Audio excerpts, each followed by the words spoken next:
하나님, 이 시간 하나님의 도우심이 필요한 시간입니다. 하나님 일하여 주옵시고 아버지 사랑하시는 주의 자녀들에게 하나님의 진리의 말씀 가운데 한 걸음 더 다가갈 수 있는 은혜를 더하여 주옵소서. 감사드리고 예수님의 이름으로 기도드립니다. 아멘. 네, 여호수아 말씀을 다시 오늘 같이 전하려고 합니다. 우리는 지금까지 여호수아서를 통해서 이런 이야기를 같이 나눴어요. 여호수아가 모세의 뒤를 이어서 새로운 지도자가 되는 이야기, 그리고 여리고를 정탐했던 이야기와 그때 만났던 기생 라합을 그때 만나서 그의 도움으로 정탐꾼이 보호를 받고 그 라합을 구하는 이야기, 또 할례를 했던 이야기, 유월절 예배 이야기, 그리고 여리고성 전투 등을 우리가 지금까지 함께 다뤄왔습니다. 아마 같이 여호수아 말씀까지 들으신 분들은 이 내용을 기억하고 계실 것입니다. 잠시 여호수아의 구조를 다시 한번 띄워드리면 이렇습니다. 가나안 입성, 정복, 분배, 그리고 미래에 대한 이야기를 나누는 네 파트로 되어 있는데, 첫 번째, 두 번째가 흔히 말하는 가나안을 정복하는 이야기, 세 번째, 네 번째가 그 다음에 가나안 땅을 분배하는 이야기, 둘로도 나눌 수 있습니다.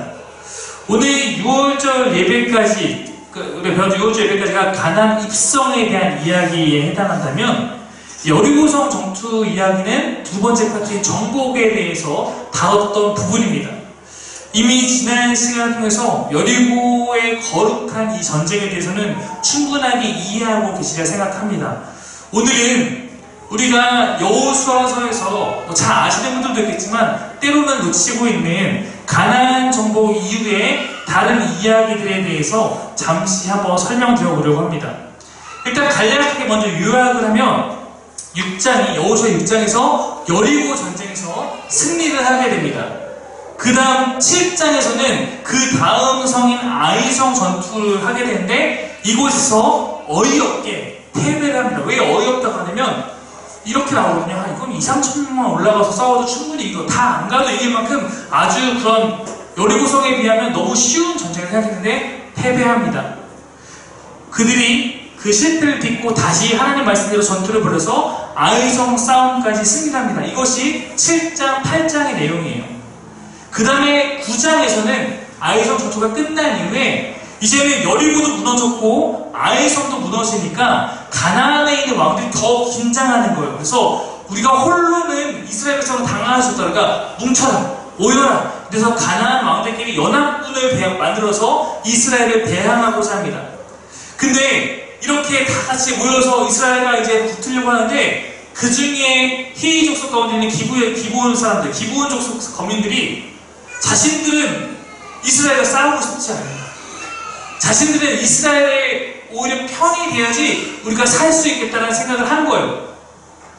근데 기브온 족속도 가나안의 족속이기 때문에 이스라엘에게 적대국이고 함부로 동맹을 맺을 수 없다는 걸 그들도 알고 있습니다. 그러므로 그들이 속이는 거예요. 이제 어떻게 하면 오래된 낡은 신발 같은 거나 이미 곰팡이가 썬 그런 빵 같은 거 가지고 와서 우리가 먼 곳에서부터 당신들 나라의 이야기를 듣고 당신들과 화친을 맺고 동맹을 맺고 싶어서 왔습니다. 그래서 그걸 보여주니까 이제 여호수아와 이스라엘 사람들이 그냥 그걸 있는 곳에 들은 거예요. 이 사람이 우리 소문을 듣고 우리하고 동맹을 맺기 원하는구나. 그래서 화친을 맺습니다. 그 다음에 3일이 지난 이후에야 이들이 가나안 족속, 우리가 정복해야 될 그 땅에 사는 민족이라는 것을 깨닫게 되는 거예요. 근데 이 부분에서 우리가 주목할 이야기는 이 부분입니다. 14절, 9장 14절 말씀이에요. 한번 같이 읽겠습니다. 시작!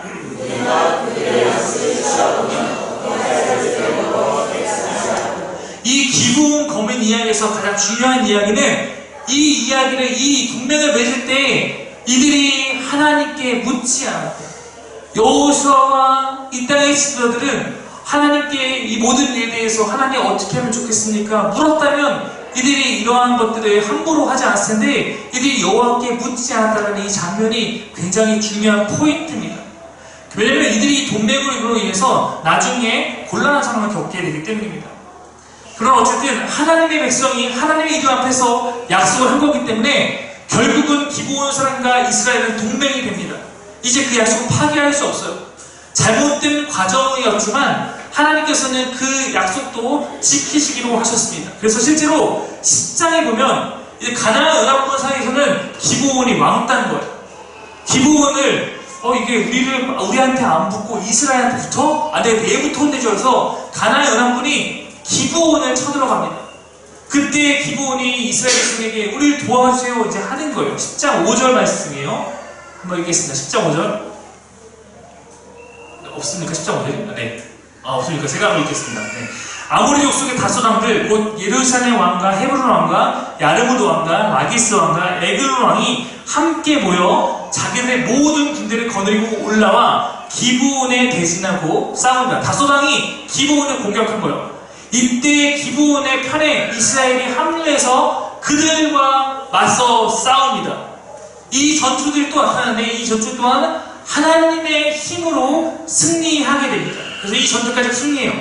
그 다음에 이 이후부터는 본격적인 정복 전쟁을 펼치는데 가나안 땅이 여러분 이게 길쭉하게 마치 강원도처럼 길쭉하게 생겼어요. 그러니까 이제 이거를 반으로 나눠서 남쪽에 있는 연합군을 먼저 정벌하고 그 다음에 북쪽 땅을 정벌하고 이런 형태로 전투를 벌이는 장면들이 나타나게 됩니다. 여호수아와 이스라엘 백성들은 이 모든 싸움에 승리합니다. 승리하고 그 땅을 차지하게 됩니다. 약속의 땅을 하나님 말씀대로. 그런데 여러분 사실 생각해보면 이스라엘 백성들이 원래부터 싸움하던 민족이 아니었잖아요. 여기 애굽이라는 옛날에 그런 나라들이나 가나안에 있는 나라들은 이미 나라가 세워진 지 오래되었기 때문에 애굽에는 보면은 특별 조직대 600명의 전차부대 이런 게 성경에 등장하는데 이스라엘 사람들이 뭐 기껏해야 뭐 했겠습니까? 뭐 죽창대고 싸우거나 이런 느낌이었겠죠. 우리로 따지면. 그래서 하나님께서 직접 싸우면은 이길 수 없는 장면이 많기 때문에 하나님의 도우심이 성경에 보면 굉장히 많이 들어가는데 여호수아에 있는 전쟁은 대부분 다 그런 이야기들이에요.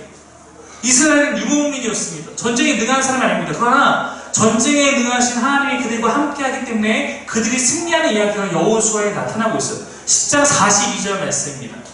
네, 한번 같이 읽겠습니다. 시작!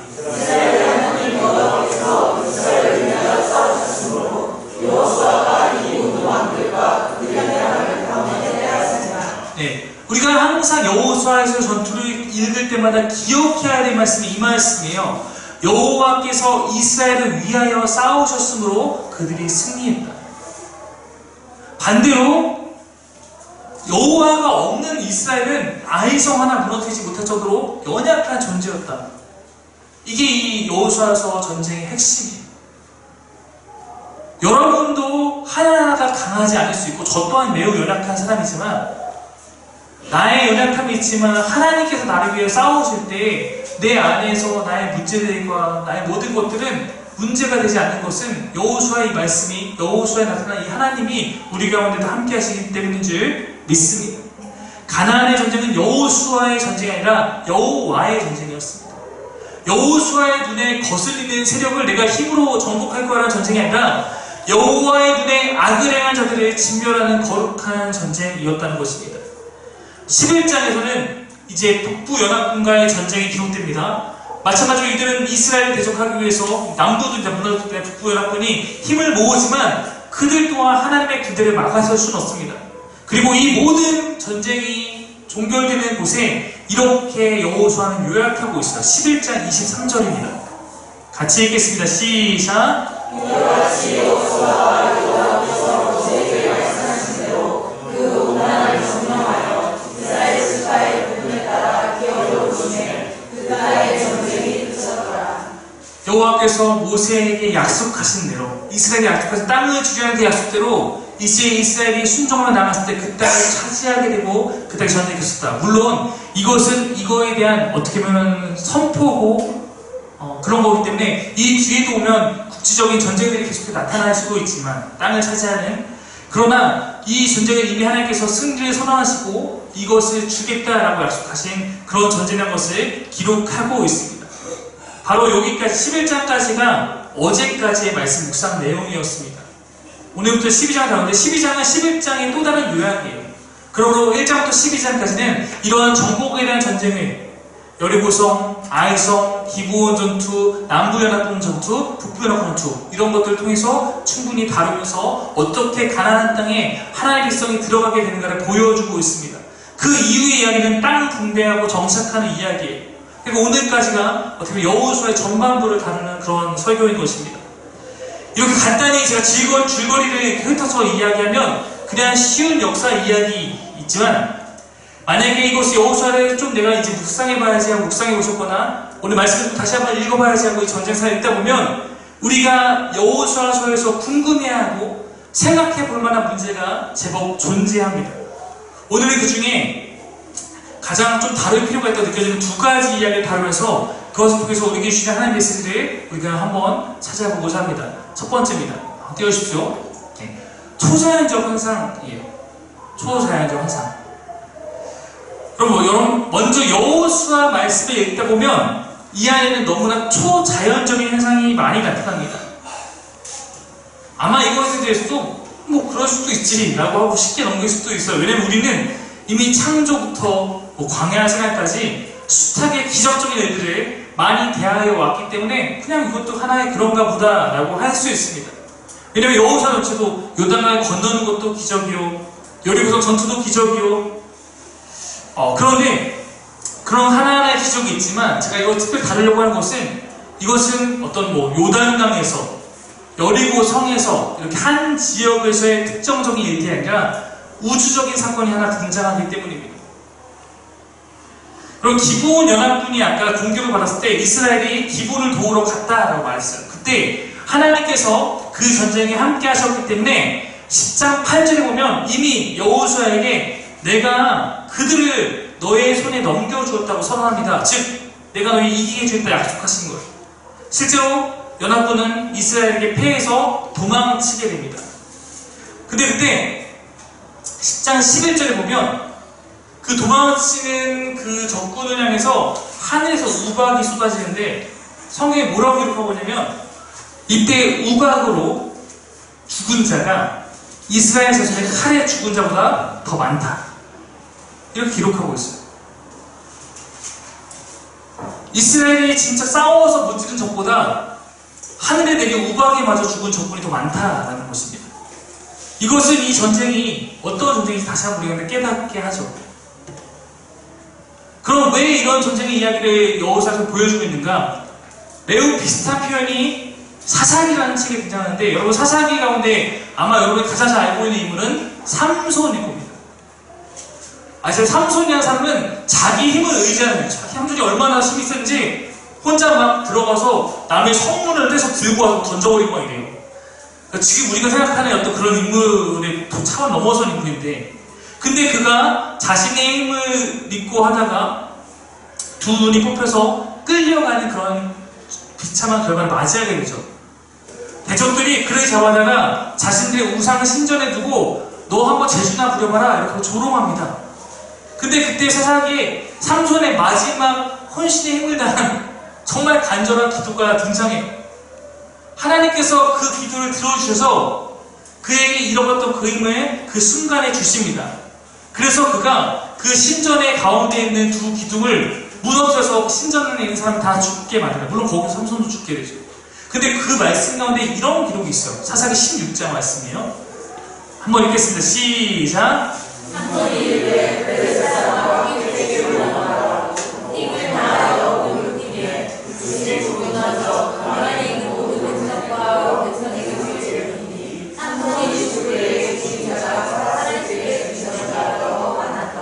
아까와는 매우 유사한 표현 아닙니까? 아까 이스라엘 백성이 싸워서 이긴 것보다 우박에 맞아 죽은 사람도 많았고 삼손이 평생에 여러분 싸움꾼이었어요. 삼손의 그 이야기를 성경에 많이 나오는데 낙이 특별화되고 적군 1000명을 죽이기도 하고 싸움을 하나 끝내주는 그런 사사였습니다. 그런데 자신의 힘을 의지한 그 시절보다 하나님께서 일하신 그 한순간이 더 위대했다라고 사사기가 기록해서 보여주고 있는 거예요. 여호수아의 기록도 가나안 땅의 전쟁은 그러한 하나님의 전쟁이고 이것은 사람의 힘으로써 무언가 하는 것이 아니라 하나님의 전쟁이라는 것을 보여주기 위한 이런 기록들이 많이 있다는 거예요. 하늘에서 우박이 쏟아지는 것, 때로는 자연현상으로도 우박을 내릴 수 있으니까 여기까지는 그런가 보다 하고 넘길 수 있는데 더 놀라운 일이 기록되죠. 10장 12절이에요. 10장 12절. 이렇게 나와있어요. 여호와께서 아모리 사람을 이스라엘 자손에게 넘겨주시던 날, 그때 기브온 싸움 할 때입니다. 우박이 맞은 이후에 여호수아가 여호와께 아뢰어 이스라엘 목전에서 이르되 태양아 너는 기브온 위에 머무르라. 달아 너도 아얄론 골짜기에서 그리할지어다 하매 태양이 머무르고 달이 멈추기를 백성이 그 대적에게 원수를 갚기까지 하였느니라. 야살의 책에 태양이 중천에 머물러서 거의 종일토록 속히 내려가지 아니하였다고 기록되지 아니하였느냐. 즉 이 사건이 말하는 거냐면 태양과 달이 멈춘 거예요. 태양과 달이 멈춘 거예요.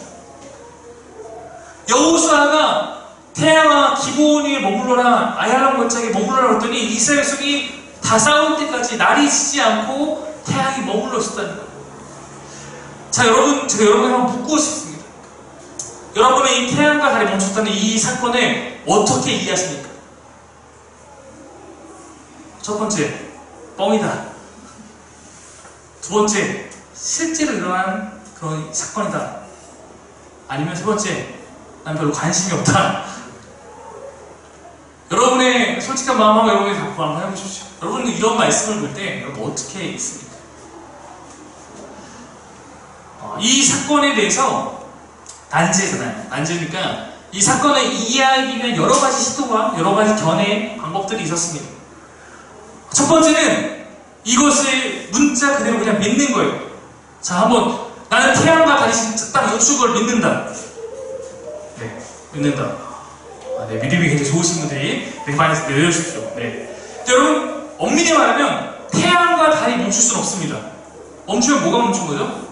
지구가 멈춘 거죠. 이거는 이 당시에 사고관으로는 태양과 달이 멈춘 거지만 우리가 알고 있는 과학적으로는 지구가 멈췄겠죠.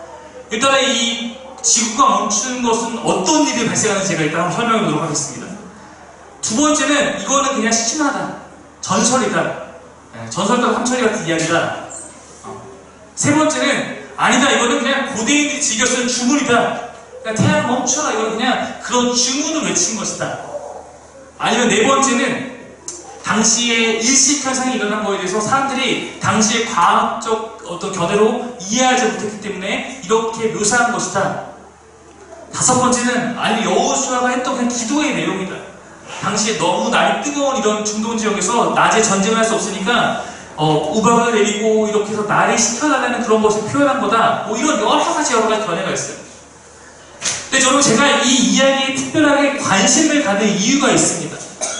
제가 사용하는 땡땡 성경 하단에 매우 유명한 성경이에요. 되게 많이 팔리는 성경입니다. 그 성경에는 밑에 성경을 읽을 때 도움이 될 만한 이야기를 이렇게 밑에 실어놓는데 거기에 여러분 이런 이야기가 있어요.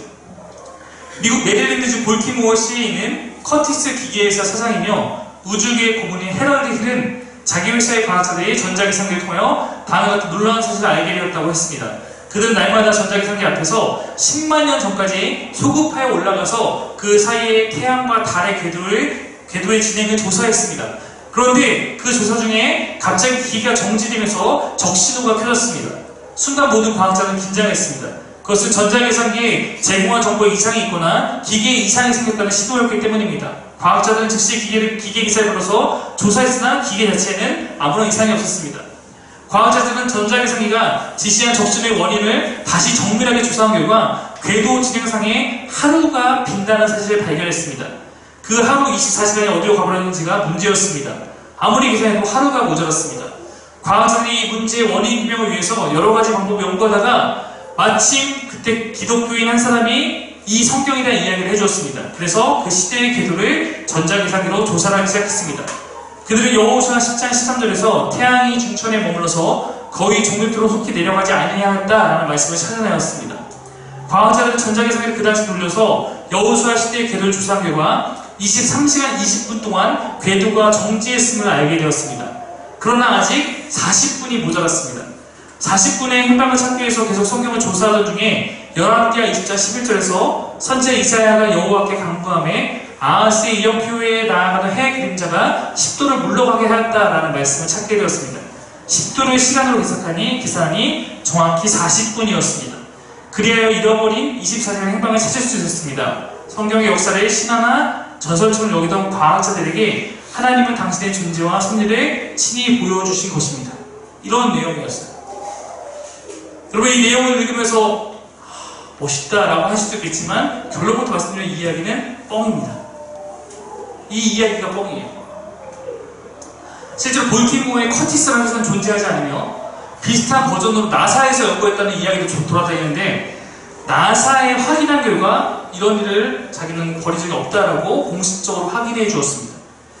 근데 제가 예전에 창조과학회라는 곳의 세미나를 엄청 열심히 듣고 강의도 하고 이랬던 사람이었어요. 근데 거기서도 맨날 이 얘기를 했거든요. 제가 2010년 중반 정도에 그때 이 이야기가 뻥이다라는 이야기를 들어서 제가 창조과학회 세미나 때 질문한 적이 있어요. 근데 거기서도 그 강사가 실제로 이 이야기는 허구다라고 이야기한 바 있습니다.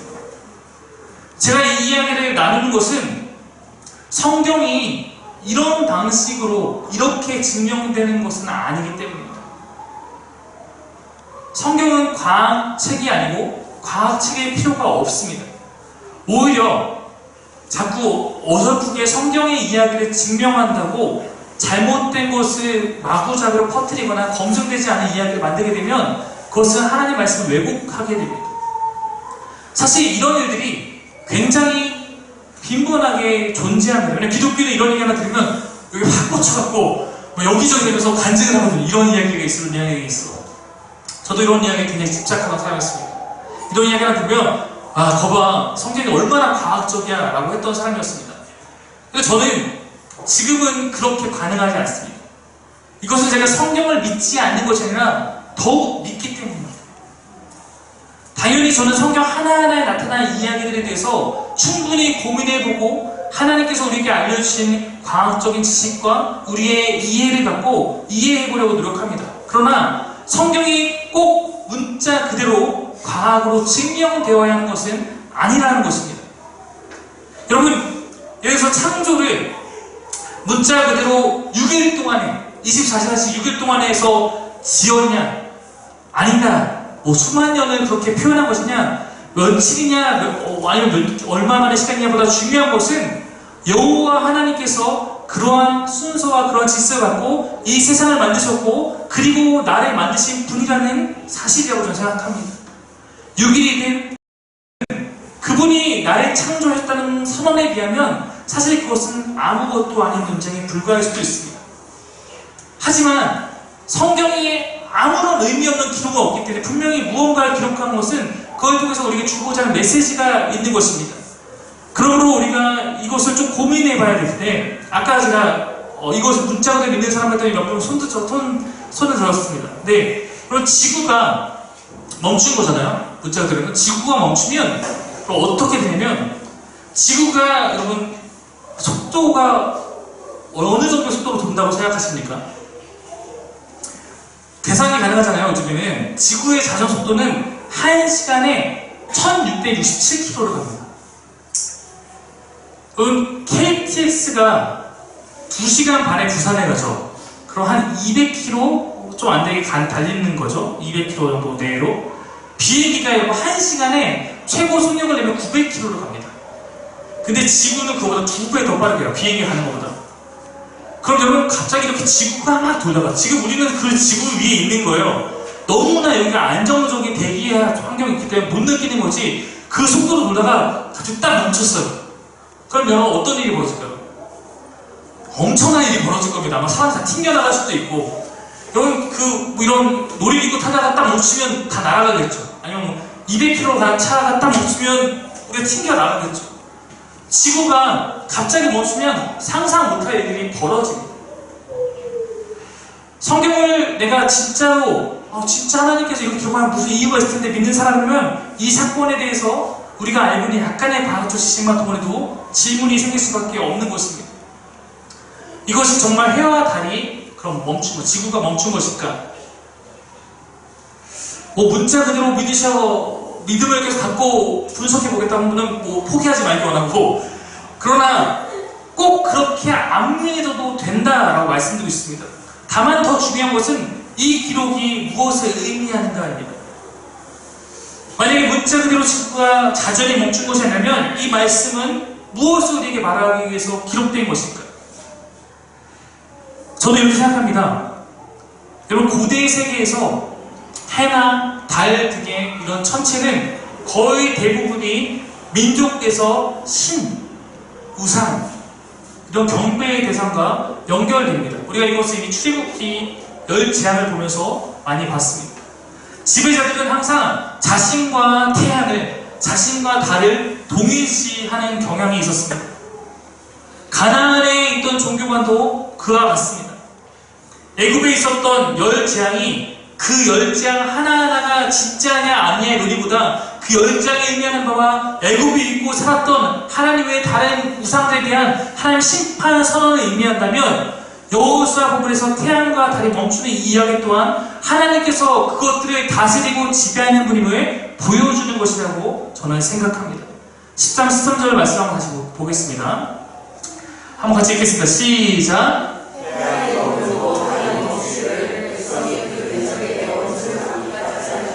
네, 이 다음 거 띄워주십시오. 네, 그 뒷부분 있죠? 야사렛부터 읽겠습니다. 시작!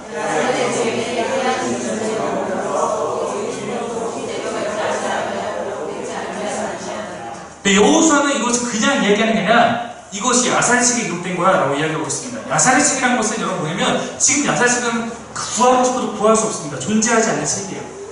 그럼 뻥이냐 이렇게 얘기하시는 게 아니라 야사렛책은 현존하지 않은 책인데 영웅들의 영웅담을 수록한 책이라고 밝히고 있는 거예요. 그래도 마치 어떤 그 당시에 알려져 있는 책, 우리가 뭐 삼국유사, 삼국사기에 박혁거세가 아래서 나오고 이런 것을 인용해서 어떤 상황을 설명하는 것 같이 야사렛책에 이런 이야기가 있는 것처럼 이곳에 하나님의 이런 능력이 나타났다라고 설명하고 있는 거예요. 그곳의 이야기에서 모티브를 갖고 와서 이 전쟁에 임하신 하나님의 능력을 드러내고 표현하고 싶은 것입니다. 핵심이 이 다음 구절에 정리되고 있어요. 14절입니다. 읽겠습니다. 시작!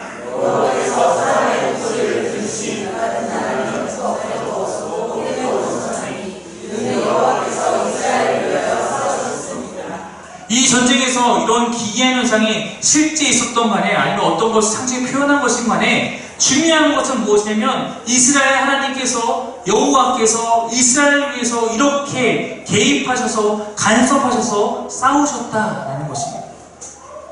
우바 사건도 태양과 달이 멈춘 사건도 핵심은 여호와께서 이 전쟁을 진두지휘하시며 하나님의 능력으로 승리하게 하셨다라는 것입니다. 이 핵심이 이 부분을 통해서 우리에게 성경이 말하고 싶은 것입니다. 이것이 과학적으로 증명이 되느냐 아니냐 사실 관심이 없어요. 그것보다 여러분이 이 시간 알고 붙들기 원하는 것은 여호와가 싸우시면 승리한다라는 것입니다. 두 번째 다른 문제가 하나 있습니다. 띄워주십시오. 헤렘입니다. 따라하기 헤렘. 헤렘은 여기 굉장히 중요한 이야기예요. 이것은 가나안 땅에서 반드시 헤렘하라고 명령하셨기 때문입니다. 여호수아의 계점에 등장하고 이거 여호수아뿐만 아니라 다른 곳에서 많이 등장하는 단어입니다. 헤렘은 히브리어인데 이것을 번역하면 온전히 바치다, 온전히 바친 것 이런 의미입니다. 이 단어는 사람이나 물건을 완전히 파멸해서 주님께 드리는 것을 말합니다. 여러분 가나안은 우상에 대한 하나님의 심판 전쟁이었어요. 하나님은 이 가나안 땅을 너희가 헤렘하라고 명령하십니다. 6장 말씀이에요. 읽겠습니다. 18절 시작. 너희는 온전히 바치고 그 바친 것 중에서 어떤 것이든 주셔요. 너희가 이스라엘의 지정으로 바치는 것이 되게 하여 고통을 당하게 하지 않으므로 오직 너희는 그 바친 것을 승리하지 않아. 너희가 가나안 땅을 정복하며 나아갈 때 그 땅에서 모든 것을 진멸하여 하나님께 바치고 그 다음에 그곳에서 어떤 것도 취하지 말아라. 그것은 가나안 땅에 있는 것은 너희가 취해서는 안 되는 것들이다 말을 하고 있는 거예요. 헤렘에서 모든 것을 진멸하되 그러나 금속류만큼은 남겨서 이것은 여호와의 전에 바치는 것이 일반적이었습니다. 여러분 전투에 다음 절에 나와 19절 말씀입니다. 은근과 동척이 그것은 다 여호와께 구별된 것이니 그들이 여호와의 곳간에 드릴지라. 그래서 여호와께 승리의 예물로 드렸는데 이것은 여호와께 드린 성물로 취급돼서 성막과 성전 시설에 재활용되었던 것으로 보입니다. 그런데 때로는 가장 높은 수위의 우상숭배를 한 성읍에 대해서는 이런 금속류도 다 남기지 않고 헤렘했습니다. 신명기 13장에는 그런 예가 나타나요. 때로는 좀 수위가 낮춰서 가축과 제사를 백성들, 여호와의 그 군대들이 전리품으로 갖는 경우도 있었는데 아이성 전투에는 이러한 예가 등장하기도 합니다. 근데 어쨌든 하나님이 설정한 범위, 해렘하는데 해렘하지 않으면 어떻게 되는가? 그러면 그 사람이 해렘됩니다. 제가 현우라는 군대장관을 세워서 너 이곳에 해렘해 이러는데 해렘하지 않으면 현우가 해렘되는 거예요. 현우가 죽습니다. 아이성 전투 때 제가 싸우다 졌다고 했습니다. 이것과 관련이셨죠. 그곳에서 아간이라는 사람이 여리고성 전투에서 다 해림하러 가는데 신하의 성에서는 외투 하나, 지금 다니면 매우 좋은 모피코트 하나 숨겨놨다가 그거 하나를 하나님 앞에서 해림하지 않고 빼들렸기 때문에 아간의 죄로 이스라엘 백성이 전쟁에 패배하게 되고 후에 아간을 처단한 다음에야 그 전에 승리하게 됩니다. 근데 여러분, 문제는 이 해림 전쟁에 대한 이런 것을 자세하게 읽으면 우리 마음 가운데 굉장히 고민되는 지점이 생긴다는 거예요. 왜 그럴까요? 왜냐면 해렘은 그 기사를 잘 보면 건물과 가축들 불사르고 모든 사람을 직멸하라. 여성과 아이까지 다 직멸하라. 이렇게 나와있어요. 여러분, 이런 말씀을 읽으면 여러분 고민되지 않습니까?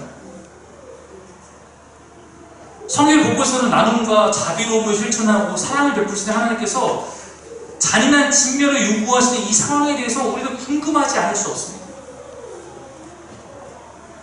이것을 우리가 궁금해하는 것은 하나님을 의심하기 때문이 아니라 성경에 있는 이야기가 진짜 하나님의 명령임을 믿기 때문입니다. 허구나 소설에만 고능하지도 않을 겁니다. 그러나 여호와 스와의 전쟁에서 모든 전쟁에서 해렘 전쟁 수칙을 언급하고 있습니다. 우리는 이것을 어떻게 봐야 할까? 근데 여러분, 여호수아 13장 이후에 보면 해렘 당한 땅에 살아남은 사람들이 존재합니다. 분명히 12장에서 그 땅이 해렘됐다고 말하고 있어요. 근데 그 땅에서 살아있는 사람이 존재해요. 그러면 이것은 아까처럼 문자적으로 이 해렘을 이해하기 어렵다라는 얘기입니다. 직멸되었다고 나는데 우리가 생각한 것처럼 그들이 다 완전 죽임을 당하지 않은 것입니다. 즉 해렘은 문자적이고 역사적인 진술이 아니라 신학적인 진술입니다. 이것이 이 진멸은 꼭 사람을 다 죽이는 것을 의미하기보다는 때로는 내쫓임의 의미가 포함된 것으로 보입니다. 왜냐하면 성경 반복적으로 그들은 쫓아내었다라는 표현이 등장하기 때문입니다. 그러므로 우리가 여호수아를 읽을 때 진멸이 신학적인 선언이자 상징적인 의미로 사용되고 있음을 이해해야 합니다. 그러나 동시에 분명히 죽임을 당하는 경우들이 있습니다. 다른 의미로는 하나님의 심판이 그 땅 가운데 실행된 겁니다. 해렘은 하나님께서 죄악을 심판하시는 하나의 방법이었습니다. 전쟁은 우리 인간의 역사에 수많은 전쟁이 있지만 때로는 하나님의 심판의 방법입니다. 이스라엘도 전쟁을 위해서 포로가 되기로 했죠. 가나안 땅 전쟁은 하나님께서 약속했던 이스라엘 땅을 이스라엘 백성에 주고자 하는 그러한 언약의 선물인 동시에 그 땅에 있는 하나님을 대적하는 무리에 대한 공의의 심판이었습니다. 실제로 우리가 아까 아이성 전투 얘기했지만 아이성 전투에서도 아간이 실천에 자라서 해렘이 됐고 하나님의 해렘의 대상은 가나안 족속만이 아니라 이제 가나안 땅에 살아가는 이스라엘 백성도 가나안 족속과 같이 하나님께 불순종한 백성이 된다면 그들 또한 해렘의 대상이 된다고 성경은 선언하고 있어요. 우리가 에스겔에서 살펴본 것처럼 실제로 이스라엘 백성이 가나안 땅에 들어가면 어떻게 살았습니까? 하나님을 순종하지 않고 하나님을 믿지 않고 반역했기 때문에 그들 자체가 해렘이 됐어요. 죽임을 당하고 내쫓아서 포로로 끌려가게 되었습니다. 하나님은 자신의 백성을 봐주지 않는다는 거예요. 어쩌면 더 정직하게 행하시는 분입니다. 하나님의 공의가 해렘을 통해서 드러나는 것입니다. 아간이 거룩한 하나님의 백성다운 모습을 보이지 못했기 때문에 그가 해렘을 당하게 되고 이스라엘 백성도 그렇지 못하면 해렘을 당하게 되는 것입니다. 그런데 여러분 중요한 것이 있습니다. 가나안 땅의 해렘하라는 명령 속에서 가나안 땅에서도 해렘 당하지 않는 예외적인 사람들이 존재한다는 것입니다. 6장 17절 말씀입니다. 읽겠습니다. 시작. 이 성과 그 가운데 있는 그것은 여호와께 온전히 갇히되 내 나라과 그 집에 근무하는 자는 곧 살려주라. 이는 그가 얻은 사자를 그가 성령으로 죽으리라. 여리고성을 헤레마라고 말했지만 그러나 누구는 살려주라? 라합을 살려주라. 왜냐면 그가 이 심판 가운데서도 그는 믿음을 보였기 때문에 그는 구원하라. 11장 19절 말씀이에요. 읽겠습니다. 시작. 그리고 주님이 우리 교회는 이스라엘 성과 어긋난 사업이 하나도 없고 이스라엘 자손이 증명하였으니 가나안 땅 전체를 헤레마라 심판하라 이곳에 하나님 보기를 실천하라 말하고 있지만 그곳에서도 하나님의 백성을 두려워하는 기고온 사람들은 살게 되었다. 우리가 익히 알고 있듯이 출애굽하게 됐던 그 마지막 10번째 재앙 가운데 애굽 땅에 모든 처음 난 것은 다 해냄되었으나 주께 순종하여 양의 피를 분에 바른 자들의 집은 살게 되었습니다. 어디뿐입니까? 노아의 홍수 때에도 모든 사람이 심판당하지만 그때의 죄악이 차가워서 하나님을 해임할 수밖에 없었지만 그때에도 하나님을 바라본 자들은 방주에 태워서 구원하게 됩니다. 해임과 구원은 떼내야 될 수 없는 거예요. 이것은 우리가 무관한 이야기가 아닙니다. 우리가 살고 있는 이 세상도 끝이 있고 이 끝날에 해렘이 일어난다고 성경은 말하고 있어요. 주님이 오시면 주님께 대접했던 무리들을 심판하실 것입니다. 그때에도 하나님의 거룩함을 쫓아서 살았던 사람은 또한 반드시 구원받을 것입니다. 그러나 그렇지 않은 자들은 분명히 아간과 같이 가나안 숲과 같이 분명히 하나님 안에서 해림의 대상이 되고 말 것입니다. 그럼 끝으로 하나님은 왜 가나안에 해림하라고 하셨을까? 그 약속의 땅은 하나님께서 지정하신 하나님의 나라요 하나님의 거룩한 땅 하나님의 성소였기 때문입니다. 그 땅에서 하나님은 하나님 원하시는 세계를 보여주고 싶으셨어요. 하나님이 왕되시고 하나님이 임재하시고 하나님이 거하시는 거룩한 곳 주께서 거하시면 그곳은 거룩한 땅이에요. 그곳에는 악이 없어야 합니다. 죄가 소멸되어야 합니다. 그러므로 그곳에는 마땅히 해렘이 일어나서 모든 죄가 모든 악한 것이 소멸되어야 하는 것입니다. 오히려 그러나 우리는 기독교 역사에서 이 해렘을 문자적으로 때로는 잘못 이해했고 잘못 적용해서 때로는 많은 죄를 저질렀습니다. 기독교 국가가 힘이 있을 때면 우리는 반대 세력을 직면하면서 이것이 해렘이다. 때로는 나의 부적을 박해하면서 이것이 해렘과 같은 하나님의 그러한 진별이다 말하곤 했습니다. 이 말씀을 이곳에 저곳에 아무렇게나 가져왔으면서 무력을 사용하여 힘에 놀리고 짓밟는다든지 때로는 다른 종교에 사찰에 쳐들어가서 지나가는 스님의 뒤통수 치고 도망가고 어떤 장면을 그런 것도 스님이 이렇게 있는데 뒤에 가서 안수하는 사진도 머리에다가 그런 것은 하나님 원하시는 거룩한 투쟁이 아니에요. 무례한 거죠. 그런 것이 해렘이 아니고 그런 것이 성경적인 삶이 아니에요. 해렘은 나의 외부에 있는 어떤 것을 내가 무찌르고 이겨내기 위한 어떤 그것의 도구 이런 것이 아니라 내 안에 주님이 거하시 거룩한 성소된 우리 교회와 우리 가정과 우리 내면에 대해서 무엇보다 필요한 것입니다. 주님이 거하시는 교회라고 말하면서 주님이 거하시는 가정이라고 말하면서 주님이 거하시는 성소가 내 안에 있다고 말하면서 여전히 죄악으로 가득하고 여전히 주님이 원하시는 기뻐하는 것을 가득 품고 살아가는 그것에 대해서 분노하며 그것과 끝까지 싸워서 몰아내고자 하는 거룩함을 이곳에 드러내고자 하는 그러한 마음이 우리 가운데 있어야 진정한 해렘인 거예요. 그 거룩한 싸움이 우리 안에 필요하다는 것입니다. 나의 죄에 대해서 분노하지 않으면서 다른 사람의 죄에 대해 쉽게 분노하는 우리의 이중성 혹은 어느 것에도 분노하지 않고 너도 좋고 나도 좋고 위아더 월드하자 모두가 선하다 여기면서 죄에 대해서 관용을 베푸는 나의 연약한 마음들 그곳에 오늘 우리의 거룩한 전쟁이 필요하다는 것입니다. 여호수아 7장 12절 13절에 보면 이런 말씀이 있어요. 같이 읽겠습니다. 시작. 그리고 저희 다친 물건을 너희 중에서 멸하지 아니하며 내가 다시는 너희와 함께 있지 아니하리라. 너는 일어나서 백성으로 파괴하여 이르기를 너희는 내 이름을 내어 스스로 거룩하리라. 여기서 언제 마친 것은 하나님께서 없애고자 하시는 그 모든 하나님께 벗어난 것들을 말하죠. 내 안에 하나님이 기뻐하지 않는 것을 멸하지 않으면 하나님께서 내가 다시는 너와 함께하지 않을 거야. 그러니까 너는 스스로 거룩하게 하라 말하고 있어요. 여러분, 우리는 세상에 다른 것을 두려워할 필요가 없습니다. 하나님 나와 함께 하시고 여호수아가 보여주는 것은 그거잖아요. 주님이 계시면 내가 무엇을 두려워하겠습니까? 그러나 우리는 나를 바라보시는 그 하나님 앞에서 두려워해야 돼요. 나의 연약함을 부끄러워하고 좌절하는 것에 대해 더욱 부끄러워하며 주를 의지해야 됩니다.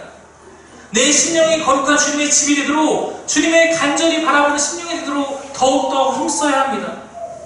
여러분, 우리가 오늘 이 말씀을 통해서 그것을 결심할 것 같아요. 내가 다른 건 아니라 내 안에 있는, 내 안에 진정한 해냄이 나타나도록 내가 그것을 위해서 주님 노력하고 싶습니다. 그것을 위해 싸우고 싶습니다. 내 안이 하나님이 기뻐 받으실 만한 처소가 되기를 원합니다. 우리가 오늘 이 시간 이 말씀과의 것을 붙들고 함께 찬양하며 기도하고 싶습니다. 우리 아가일 동안 마지막 찬양을 함께 찬양하며 나아갈 텐데, 나날이 어두워가는 이 땅에 깊은 재앙이 있습니다. 그 가운데서 주님이 나를 지켜주시기를, 주님 내가 주님을 향한 마음을 잃지 않고 주님만을 바라보며 믿음으로 살겠습니다. 이런 고백을 담아서 우리가 이 시간 이 찬양하고 함께 기도하며 나아가도록 하겠습니다.